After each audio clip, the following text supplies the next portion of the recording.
Samajwadi party आज छत्रपति साहू जी महाराज की जयंती मना रही थी। Doctor R K. वर्मा हमारे साथ बात करने के लिए मौजूद हैं। काफ़ी चर्चा हुई, सुबह से ही बैठ के चल रही थी। क्या कुछ चर्चा हुई आज?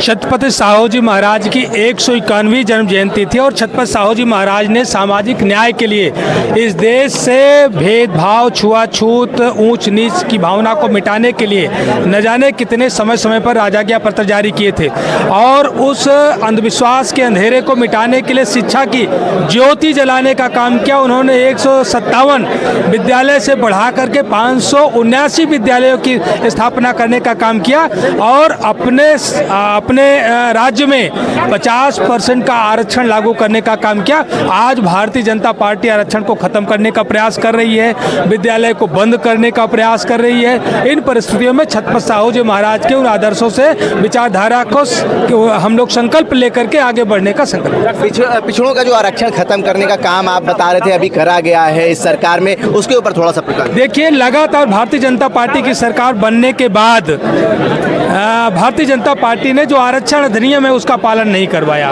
और लगातार उसकी अनदेखी करके पिछड़ों के हक पर डाका डालने का काम किया। हम अगर आरक्षण की बात करते, हमने कभी समाज में भेदभाव या कोई दूसरी भावना से काम नहीं किया।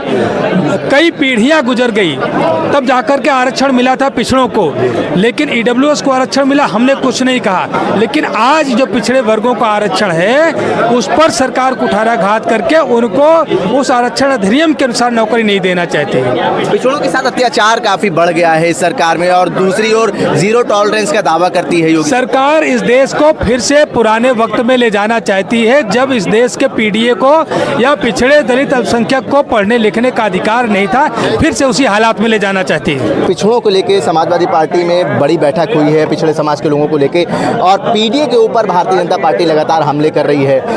क्या जो दावा है भारतीय जनता पार्टी का सबका साथ सबका विकास का, कैसे देखते हैं इस दावे को? देखिए, आज साहू जी महाराज की जयंती थी, इस पर बहुत सारे बुद्धिजीवियों को बुलाया, तमाम कुर्मी समाज के लोग यहाँ आए हुए थे। उन्होंने एक तो अखिलेश यादव जी को अपना समर्थन भी दिया है, दूसरा जो लगातार पिछले 3-4 साल से तो बहुत ज़्यादा देखने में आ रहा है कि दलितों, पिछड़ों, अति पिछड़ों पर जो हमले हो रहे हैं और वो सत्ता संरक्षित लोगों के द्वारा हो रहे हैं, उसी के खिलाफ ये पूरी लड़ाई है। और जो यहाँ आपने भीड़ देखी होगी, जिस तरह से लोग आए हैं, राष्ट्रीय अध्यक्ष के प्रति जो उनका उम्मीद है, वो ये सोच रहे हैं कि केवल उत्तर प्रदेश में अखिलेश यादव जी ये लड़ाई लड़ सकते हैं, उन्हें ही वो संरक्षण दे सकते हैं। क्योंकि ये जो सत्ता है, देखिए, लड़ाई समाज के भीतर नहीं है, समाज में छोटी मोटी लड़ाई होती रहती है, लेकिन जब सत्ता ही किसी एक समाज को, किसी एक परिवार को संरक्षित करती है तो उसका बड़ा नुकसान होता है। अभी इटावा में भी वही हो रहा है, हाथरस में भी वही हुआ था, दूसरी जगहों पर भी वही हो रहा है। तो ये लड़ाई बिल्कुल साफ है कि एक तरफ पीडीए है और दूसरी तरफ सत्ता संरक्षण वाले लोग हैं। प्रोफेसर साहब, इटावा वाली घटना को कैसे देखते हैं? आप प्रोफेसर हैं और आपकी जो बात है उसकी वैल्यू रहती है। तमाम जो नेताओं की प्रतिक्रिया तो आई है, लेकिन आप कैसे देखते हैं इस घटना को? देखिए, ये कहीं ना कहीं वही जो भावना है, वर्चस्ववादी भावना है। एक समाज को एक लगता है कि नहीं साहब, ये तो मेरा विशेषाधिकार है, जबकि लोकतंत्र है, संविधान का राज है, हर किसी को पढ़ने लिखने और अपनी आस्था व्यक्त करने का अधिकार है। लेकिन अभी भी कुछ लोगों को लगता है कि साहब आप वेद सुन तो सकते हैं लेकिन आप पढ़ नहीं सकते, आप भागवत कथा कह नहीं सकते। एक दौर था जब वो भागवत और वेद सुन भी नहीं सकते थे, उनके कान में शीशा पिघला करके डाल दिया जाता था। आज वही मनुवादी मानसिकता के लोग हैं जो ये नहीं चाहते हैं कि कोई हमारे वर्चस्व में, हमारे प्रभुताई में हस्तक्षेप करे, और ये जो घटना है वो उसी का कहीं ना कहीं जीता जागता उदाहरण है। तमाम लोग हैं, उनसे बात करेंगे। शिक्षक सभा के प्रदेश अध्यक्ष हैं, उनसे बात करेंगे। अध्यक्ष जी, आज आपने राष्ट्रीय अध्यक्ष जी को एक किताब भेंट करी है, उस किताब के बारे में बताइए। यह साहू जी महाराज के जीवन में जितना संघर्ष था उसके बारे में चर्चा की गई है और उनके सपने को माननीय अखिलेश यादव जी कैसे पूरा कर रहे हैं उसके बारे में पूरा सजीव उदाहरण के साथ पूरा उल्लेख किया गया है। जी, क्या कुछ लिखा गया है आपके द्वारा साहू जी महाराज को लेकर? साहू जी की जो पीड़ा थी खास तौर से दलित पिछड़ों पर, किस तरीके से अत्याचार होते रहे हैं, किस तरीके से उन्होंने उनके अधिकारों के लिए संघर्ष किया, उसी तरीके से आज माननीय अखिलेश यादव जी भी पीडीए का जो नारा दे रहे हैं, उन्होंने जो बीजारोपण किया था उसको किस तरीके से जमीन में उतारकर उनके लिए संघर्ष कर रहे हैं, उसके बारे में विस्तृत वर्णन है कि किस तरीके से साहू जी के सपने को पूरा कर रहे हैं। ठीक है, सगड़ी के विधायक आजम और सगड़ी के विधायक एचएन पटेल भी हैं, उनसे भी बात करेंगे। भारतीय जनता पार्टी लगातार समाजवादी पार्टी के पीडीए के ऊपर हमला कर रही है। अभी एक भारतीय जनता पार्टी के नेता ने कहा है पाकिस्तान डेवलप अथॉरिटी है पीडीए।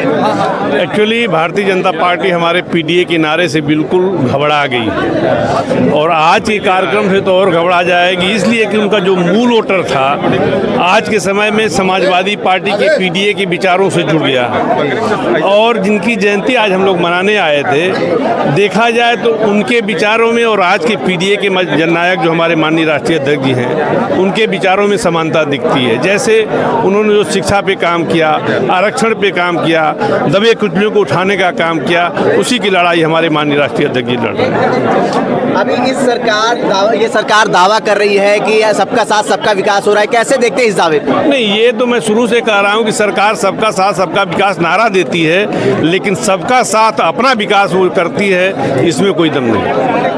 समाजवादी पार्टी की 27 की क्या कुछ तैयारियां हैं? सदन भी शुरू होने हैं, किन मुद्दों के साथ आप लोग सदन में जाएंगे? ये तो पार्टी के अंदर की बात है, माननीय राष्ट्रीय अध्यक्ष जी के आदेशानुसार हम लोग अपना काम करेंगे।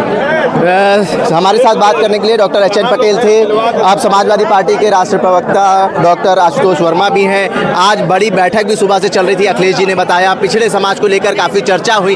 कैसे देखते हैं सबका साथ सबका विकास का जो दावा है योगी सरकार? देखिए, आज 151वीं साहू जी महाराज की जयंती और हम इस बात को बात करते हैं कि पिछड़े दलितों और अल्पसंख्यकों के लिए आज लगभग 100 साल पहले जब साहू जी महाराज ने काम किया था, आज वही काम अखिलेश जी बोल रहे हैं। तो साहू जी से लेके अखिलेश जी तक जो कहानी है उसकी एक नई गाथा लिखी जा रही है और 2027 में पीडीए की नई सरकार कैसे बनेगी उसका प्रणय लिया गया है। आज समाजवादी पार्टी को बहुत बहुत धन्यवाद देता हूं कि इतनी संख्या में पूरे प्रदेश से लोग आए और राष्ट्रीय अध्यक्ष ने इस बात को कहा कि जैसे ही सरकार बनेगी तो लोक भवन में और हमारे रिवर फ्रंट में साहू जी की महाराज की एक बड़ी प्रतिमा लगाई जाएगी और ये सम्मान की बात है। संगीत सोम कह रहे हैं कि पीडीए का मतलब पाकिस्तान डेवलप अथॉरिटी है। कैसे देखते हैं पीडीए के ऊपर जो भारतीय जनता पार्टी के लगातार हमले हो रहे हैं? देखिए, भारतीय जनता पार्टी में एक चीज़ सुनाई आती है, सांप्रदायिकता, और सांप्रदायिकता के बाद उनको याद आता है पाकिस्तान।